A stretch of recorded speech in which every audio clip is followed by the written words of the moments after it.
My good people, and welcome back again to Anointed Lady TV. I don't come your scream, I don't come your domot with another breaking news, with another legit intel on the things and things where they go on for inside with nation Nigeria. And no be small thing where they happen like this. So my good people, the cocoa now be say the indigenous people of Biafra will be IPOB. They don't come about they don't wash their hand come out from the Biafra redeclaration wey happen for inside Finland. IPOB they describe the thing as a scam where they orchestrated, where they organized, where they put together and brought to us by infamous and unknown group of people. Then for inside one statement where IPOB their spokesperson where they go by the name Emma Powerful can drop on Sunday. In a con the yarn say like this now there is no room for another Biafra declaration apart from the one way they don't already declare, and the person will declare them now their eternal leader will be deemed Chukwuemeka Odumegwu Ojukwu, and he dropped the declaration for inside the year 1967. According to how Emma Powerful they yarn for inside the statement, Emma good people, he said the indigenous people of Biafra will be IPOB. They wish to commend, they wish to give accolade to responsible media organizations and social media bloggers who they for inside with green white green country will be Nigeria, and the ones who they for yonder will come up body when no give attention to the mockery of the Biafra struggle by infiltrators for inside Finland and elsewhere. But however, it is very much imperative, it is very much important to inform the international community plus Biafrans plus friends of Biafra and lovers of Biafra freedom. Say Biafra has already been declared by their eternal leader, maybe deemed Chukwuemeka Odumegwu Ojukwu for inside the year 1967. And the things and things where the indigenous people of Biafra will be IPOB that they currently they do now to restore the sovereignty of the declared Biafra independence, which was forced to surrender through genocide by the Nigerian and British government. The indigenous people of Biafra will be IPOB is calling for a UN supervised referendum for Biafrans so that the declared sovereignty can be restored.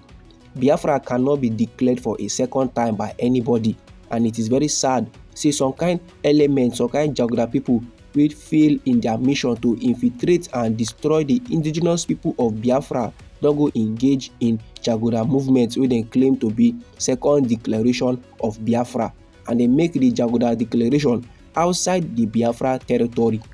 Like this now, Biafrans and the indigenous people of Biafra in particular, they are very much happy. So the fanfare where they staged by infiltrators for inside Finland last weekend was ignored by all responsible media organizations.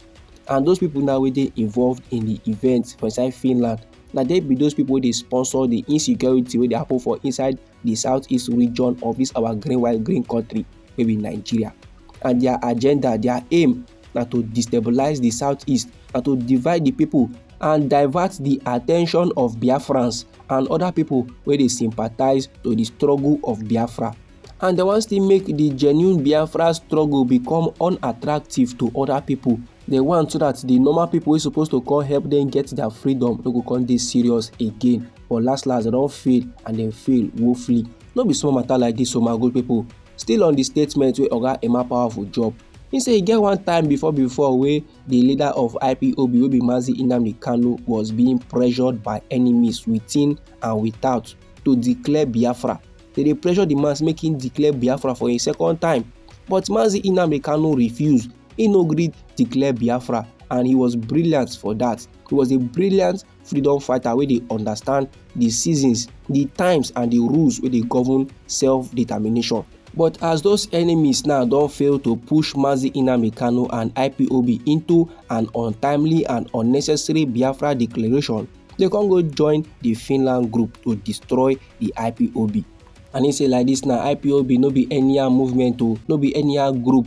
They move cautiously. They champion the restoration of Biafra sovereignty and freedom. They cannot be involved in self-deception or scamming people with Biafra projects. And all those people now where they involved in the so-called Biafra redeclaration for inside Finland, they are criminals, they are uninformed, and they are fake agents. He say now only people where they psych, people who don't meant before, people don't know themselves, they go enter where angels they fear to enter. So therefore, Biafrans plus friends of Biafra and lovers of Biafra freedom, they must all understand say the shambolic declaration of Biafra independence wey happen for faraway land of Finland is a scam. Make dem no just put that kind thing for mind, make dem no put those kind levels say na genuine thing for their mind o. Those people now wey don fund that gathering, those people wey don participate in the gathering, those people now wey don fly from their various location go the location for inside Finland wey dem make the Jagoda declaration, all of them has been scammed. Dem don waste their time and their effort. But now wey the Jagoda people now, the Jagoda agents don declare their independence for inside Finland, in dey hope say they go enjoy their freedom for inside Finland there o, and they go stop to dey interfere with IPOB, their peaceful struggle and engagement for the restoration of Biafra nation. And no be lie my good people, you know say Oga Simon Ekpa wey be the self-acclaimed prime minister of IPOB, him we don arrange before say na on the 2nd day of December for inside this year 2024 na they go make the Biafra redeclaration.